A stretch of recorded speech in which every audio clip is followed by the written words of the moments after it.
Sejam bem-vindos, alunos. Aula de filosofia, aqui é o professor Marcelo.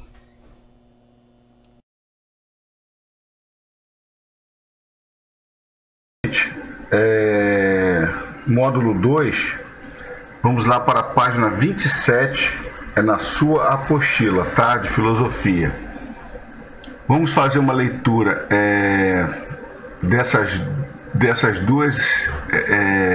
desses dois textos, né? Que falam sobre duas situações. Um fala do rei de Esparta e aqui fala sobre a questão de dois arquitetos que vão fazer uma proposta de construir grandes edifícios lá na cidade, de uma cidade da Grécia, tá? Então vamos lá ler o primeiro aqui. Os embaixadores de Samos tinham se apresentado a Cleómenes, rei de Esparta, com uma bela e longa argumentação a fim de convencê-lo a ir à guerra contra o tirano Policrates. Depois de ter deixado falar à vontade, ele respondeu: do início da sua fala, não me lembro e nem me recordo do meio do seu discurso. Quanto à conclusão, não me interessa. Essa foi a resposta do rei de Esparta, tá? Vamos lá para o segundo texto. Os atenienses deviam escolher apenas um entre dois arquitetos para a construção de um grande edifício. Apresentou-se o primeiro, muito afetado, aqui ao lado vem mostrando, quer dizer afetado, né? Uma pessoa empolada, né? Com muita onda, né? Sabedor das coisas que fala, sem muita naturalidade e cheio de palavras difíceis, né? Para convencer as pessoas, é claro. Com um belo discurso, cuidadosamente preparado acerca do trabalho que ia executar. E já o povo manifestava a seu favor. Quando o segundo pronunciou apenas estas palavras: senhores atenienses, o que ele acaba de dizer, eu o farei. Vamos lá agora para o exercício. Procure o significado da palavra lacônico. Você vai procurar o significado da palavra lacônico e explique o que há em comum nas respostas do rei de Esparta, e do segundo arquiteto. O que é em comum, tá? Primeiro procura saber o que é lacônico, tá? E aí você vai compreender e vai conseguir responder. Em sua resposta, utilize a palavra lacônico ou laconismo, beleza? Então aqui é algo pessoal, mas quando você identificar na sua pesquisa o que é lacônico, você vai ver que tanto o rei de Esparta, que só pronunciou isso daqui, ó, quanto a conclusão, não me interessa. E olha que o cara falou e muito, né, aqui em cima.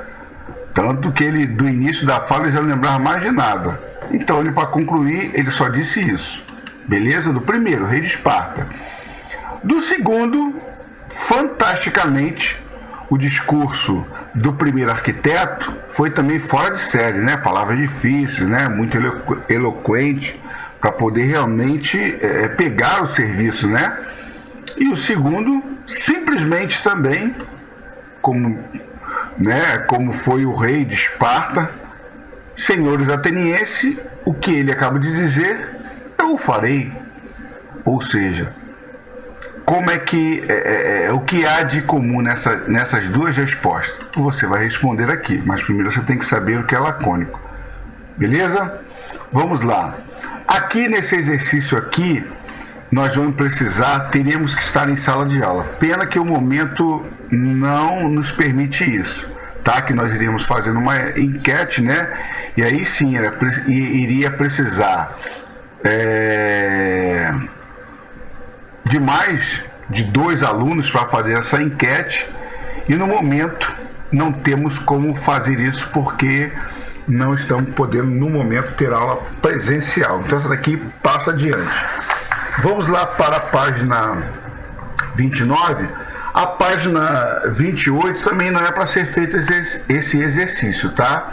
Que aqui vai em conformidade com a provocação lá na página 27 do exercício, que era fazer essa enquete. Vamos lá então para a página 29. Na página 29, eu vou dar uma introdução aqui, depois eu vou dar uma paradinha, uma fala para vocês entenderem qual é a provocação. Vimos nas últimas aulas que muitas vezes o silêncio pode ser percebido de um jeito positivo, como uma forma de se dar sentido ao mundo que nos cerca e às nossas relações. Dessa maneira, o silêncio nos ajuda a entender melhor o mundo e as pessoas e a lidar melhor com eles. O silêncio, contudo, também pode ter significados negativos.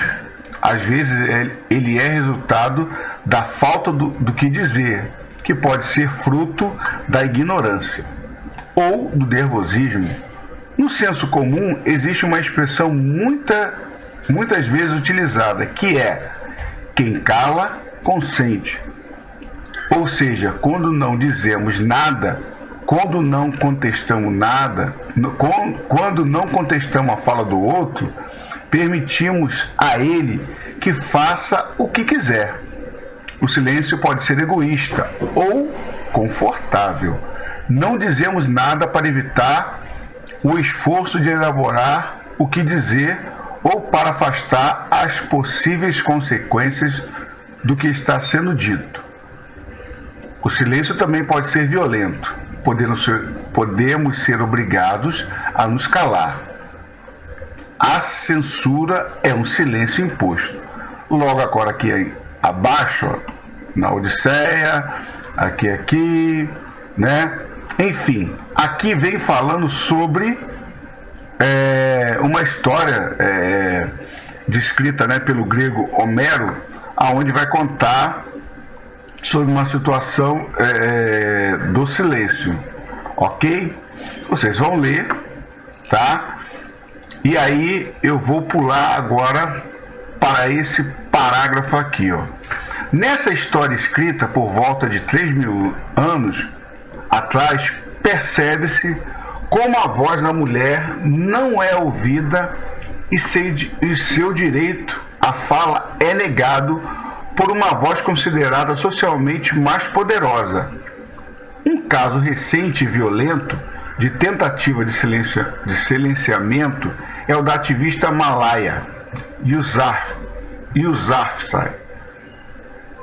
Malala nasceu no Paquistão, onde as meninas estavam sendo proibidas de frequentar a escola. Inconformada, passou a escrever em um blog denúncias desse estado de coisa e começou a sofrer ameaças. Em 2012, Malala foi baleada na cabeça por apoiadores do regime do governo. Ela sobreviveu ao atentado e se tornou uma conhecida militante do direito à educação em todo o mundo. Em 1914, ela ganhou o Prêmio Nobel da Paz. Olha só que bacana. Duas situações distintas. Essa senhora aqui é Penélope, né? E ela que o filho manda ela se calar porque era uma reunião de homens, né? E aí vocês vão ver aqui dentro da história de Homero, tá? E ela se cala. Mas é bom você ler para você compreender a questão do silêncio quando ele é imposto, né?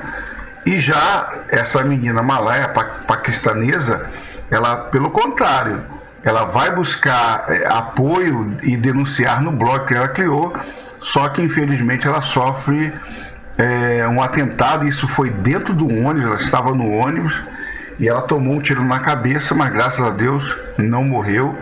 Foi para os Estados Unidos, ficou um tempo também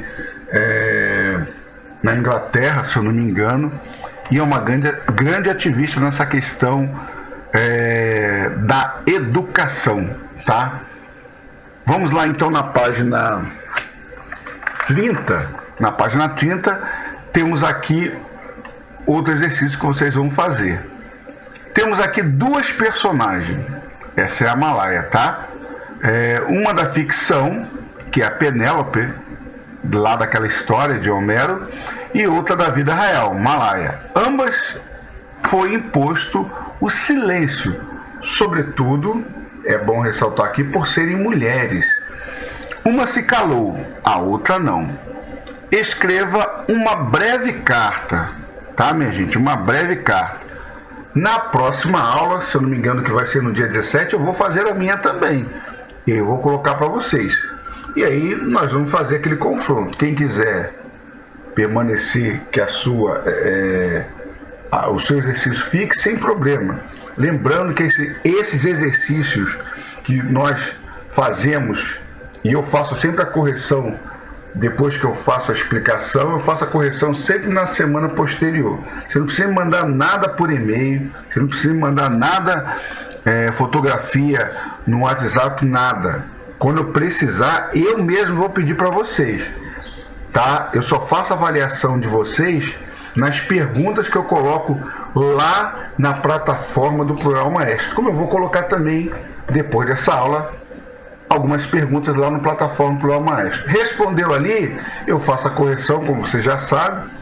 Quem colocou algo totalmente diferente, eu coloco ali o que deveria ser feito, eu faço a correção, e você vai estar sendo avaliado por essas questões que eu coloco lá na plataforma do Plural Maestro. Mas vamos lá então para esse exercício aqui. Escreva uma carta a Penélope ou a Malaya, ou para uma ou para outra, tá? Falando sobre como você se sente em relação à tentativa de silenciamento que uma ou outra sofreu e a maneira como ela respondeu a essa tentativa. Não se esqueça de considerar o contexto histórico e geopolítico da personagem escolhida, tá bom? A minha dica, e até mesmo que eu vou fazer da Malaya, até porque é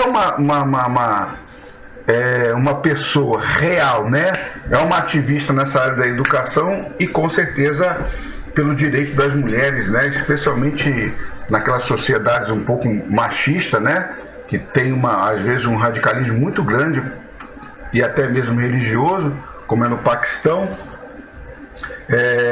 Enfim, eu vou falar um pouco também, que é algo breve, sobre essa jovem. Ok? Então na próxima aula, dia 17, eu venho fazer a correção desses exercícios. Valeu, um abraço, Deus abençoe, fique com Deus.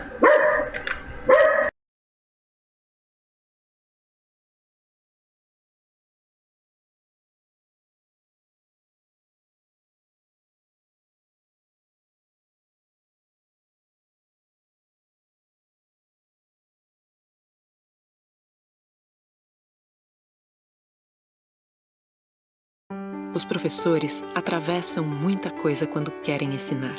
Atravessam distâncias diárias, atravessam trânsito ou falta de transporte, atravessam cansaço, resistências, barreiras. Usam o giz, usam o computador, usam a própria voz, usam o livro. Mas, acima de tudo, usam a paixão que carregam no peito. E quando não podem mais atravessar distâncias, quando as portas estão fechadas, quando o sinal da escola não toca mais, os professores ainda atravessam. Atravessam todas as dificuldades que este momento traz. Enfrentam o desconhecido, o novo, e assim como ensinam, também aprendem. E tudo isso para chegar até seus alunos. Por eles, atravessam paredes, portões, enganam o espaço, rompem o tempo para continuar ensinando nas ondas virtuais. Porque a paixão pelo ensino não pode parar. E ela é tão forte que os professores se superam uma vez mais. Obrigada a cada professor, a cada professora, por tantas travessias.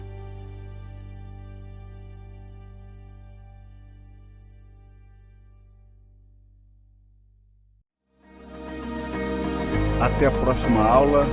Deus os abençoe. Um abraço.